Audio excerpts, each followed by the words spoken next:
Hello, everybody out there in the music community. This is Mike here, Soldier777, and I figure bring you another video or episode, which I discuss another year, a great year in rock, hard rock, and metal, which is 1990. I'm going to show you some releases that came out that year and a few thoughts I have. But before I do that, I want to talk to you about something. My channel's been going for about 3 years. I aired my first episode back in August of 2018, and I have over 100 videos and I have 68 subscribers. I want to say thank you to all of you who subscribe to my channel. And the purpose of my channel is to show mostly old school Christian hard rock and metal that means something to me as a person. And you heard my story before in my previous videos. You want to go back and look at my prior videos. I wasn't totally aware of Christian rock or hard rock or metal prior to around 1985. I was aware of it, that there was some contemporary music, but I didn't really latch on as an interest or a hobby until 84, 85 period. The reason why I'm saying this is because, as you may know, the idea of Christian, contemporary Christian music, Christian rock, or Christian pop, or whatever, sort of came about from the back in the late 60s, early 70s, a hippie movement over the west coast of the U.S. around California through various festivals and meetings and gatherings. And as you may know, back in the U.S. in that time, there's a ton of protest and, against the government, against war, and, the establishment, that kind of thing. So a lot of these hippies who were, and some of them were musically inclined, decided to convert to Christianity. And as a natural outlet of that, they decided to take up on playing current music as a form of expression. And that's where the Jesus music came about, or contemporary Christian music. As you may know, there's a movie out there right now called the Jesus Music, and some of our favorite bands like Serpent Rez has been featured in the film. Now, a lot of people think Christian music is and Christian rock music and Christian don't mix. I heard people say that there are artists in that film who are they've gone through some scandal. We all know about a lot of these artists that we appreciate have gone through divorces, such as Amy Grant, which is in the public spotlight. But yet other ones that have gone through divorce, nothing's said about it. Not much is said about it. Also, some say Larry Norman has had children out of wedlock. Whether that's true, I don't know. But the thing is, when they made a film, they didn't want to talk about the scandal. They want to talk about the struggles. Now, when it comes to music, the way I look at it is that a lot of these artists we're all flawed. We're all imperfect. The difference between someone who's not in the spotlight like you and me, and someone like a member of a band, is that our scandals are private, not to make people know about them, our issues or our faults. But when you have a major thing going on as an artist or someone in the public eye, everybody knows about it. And we tend to look at these artists on a pedestal. Now, the way I look at it, I don't consider a musician in a Christian band a minister unless they had the credentials or went to seminary or Bible school and is ordained as a minister. And there's many of them, such as Michael Bloodgood of Bloodgood, Glenn Cosner of Rez Band. These are actual ordained ministers. These people in these bands are artists. And an artist takes the world they see around them and they put it in music or they put it on a painting and it reflects what's on their mind. That's what an artist is. And we should never look at them as a pedestal. And speaking of some of these scandals that some of these artists have gone through in the past, And I know a lot of people have harped on these people. I mean, we all know Striper went through and ran against law period. We all know there's, like I said before, the divorces. I want to say something in retrospect of scandals.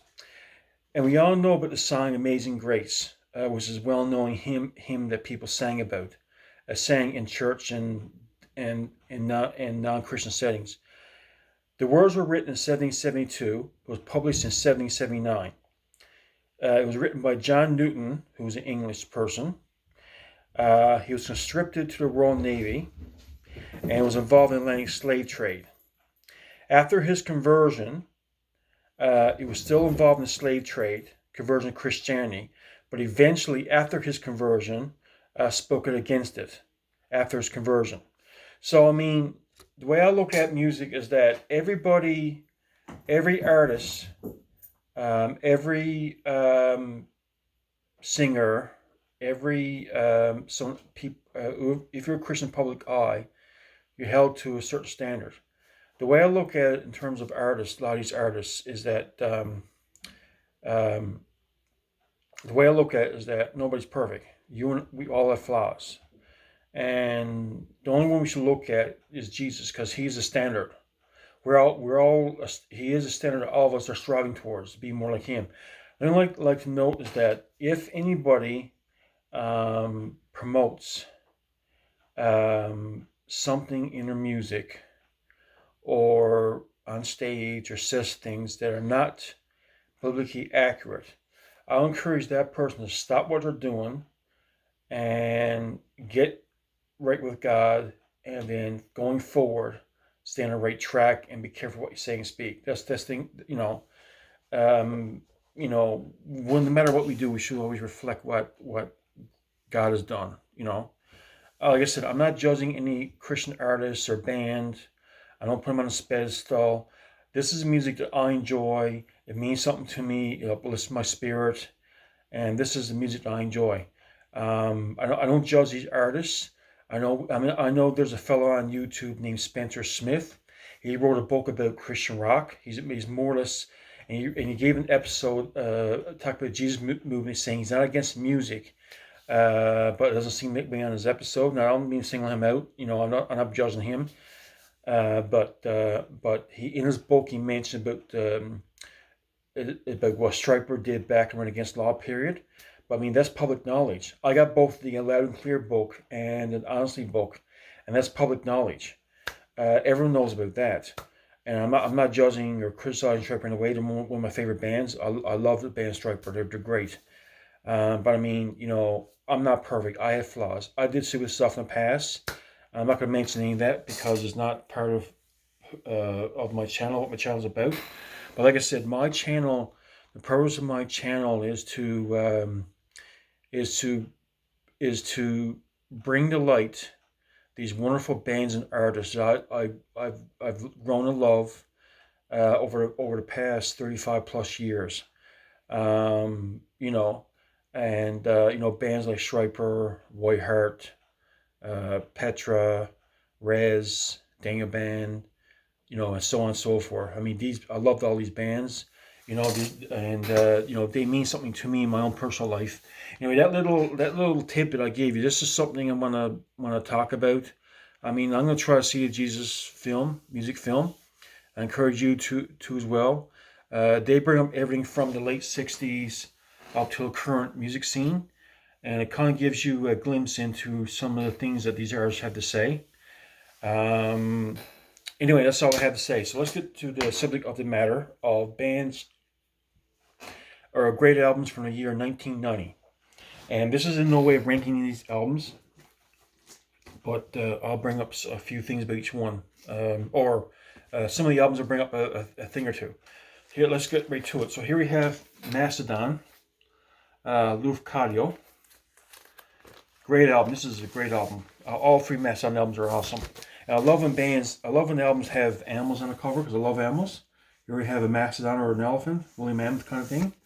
And colored vinyl, which is awesome. So this is a great album. Here we have one of my favorite albums as well. Holy Swords debut came in. I believe this came in around April of 1990.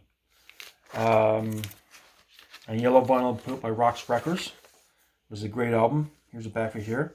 I think it's, one of my favorite songs in this is See No Evil and When the Rain Comes Down. I think this is two of my top tracks in the album, and Stranger.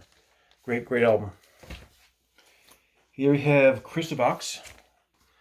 Their self-titled came in 1990. And this is more of a hard rock album, more a metal album, in my opinion. And here's the back of it here with a picture of the guys there.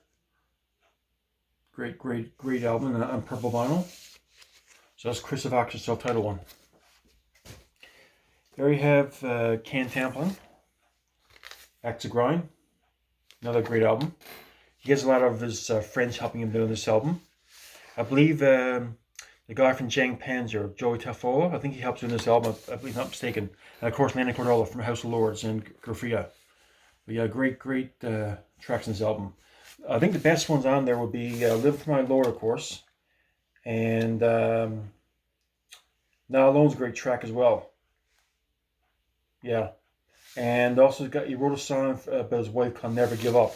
Great, great track on the nice blue splatter vinyl. This was done by Greta Records. So I think this might be still available on Greta Records when you buy it. I mean, as you may know, Greta Records also puts some great products as well.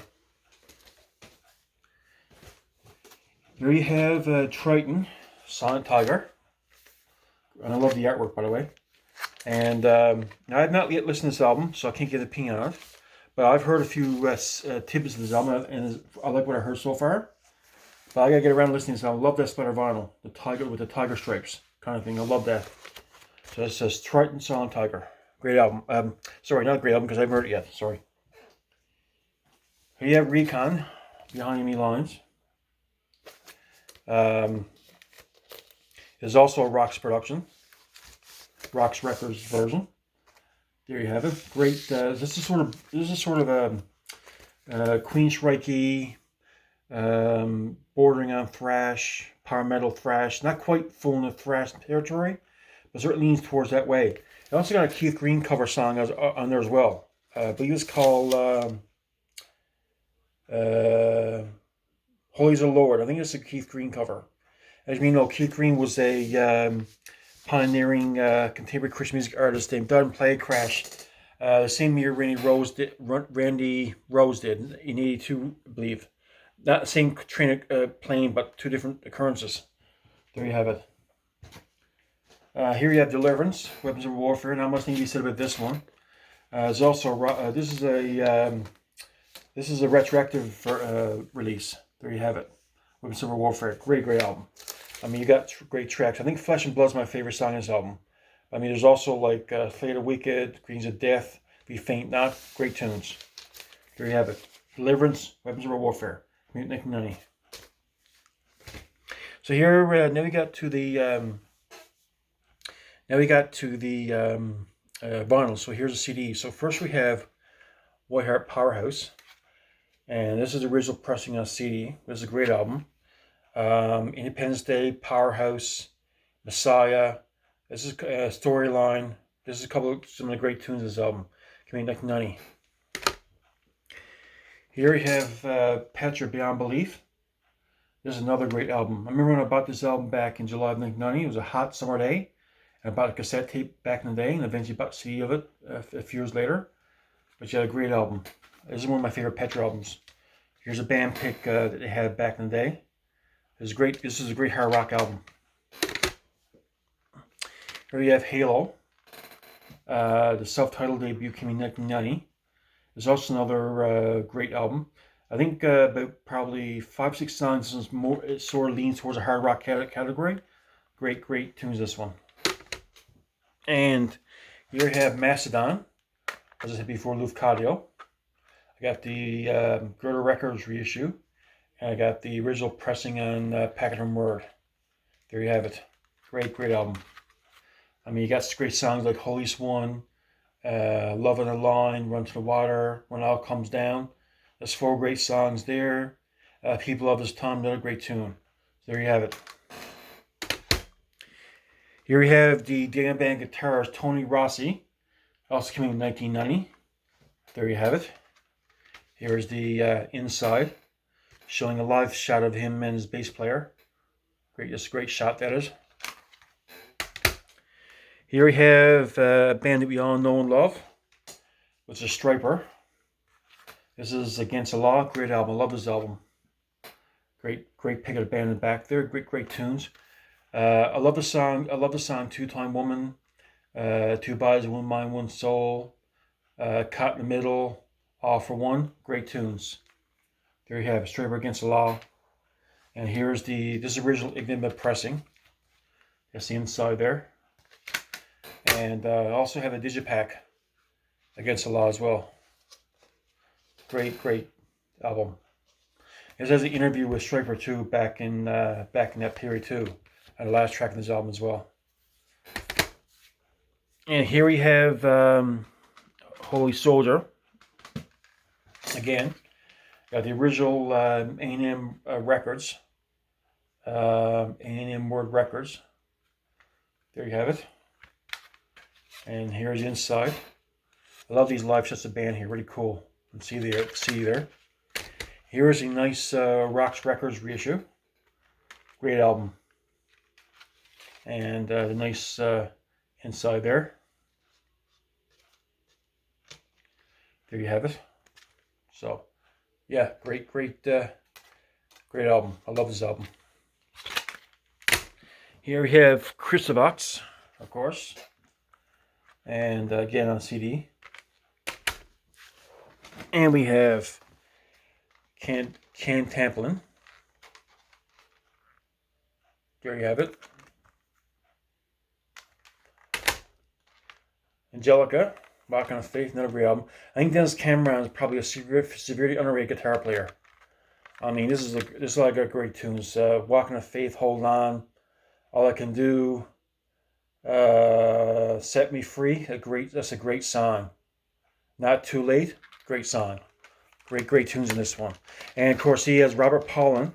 Now, Dennis Cameron is Canadian, but Robert Pollin is also Canadian. He plays bass in this album. Great album. Of course, here's the retroactive reissue of Triton Silent Tiger. Sacred Warrior. Wicked Generation. Another great album from Sacred Warrior. Great classic metal. Of course, then we have The Deliverance. Weapons of Warfare. Another great album, as I said before. There you have it.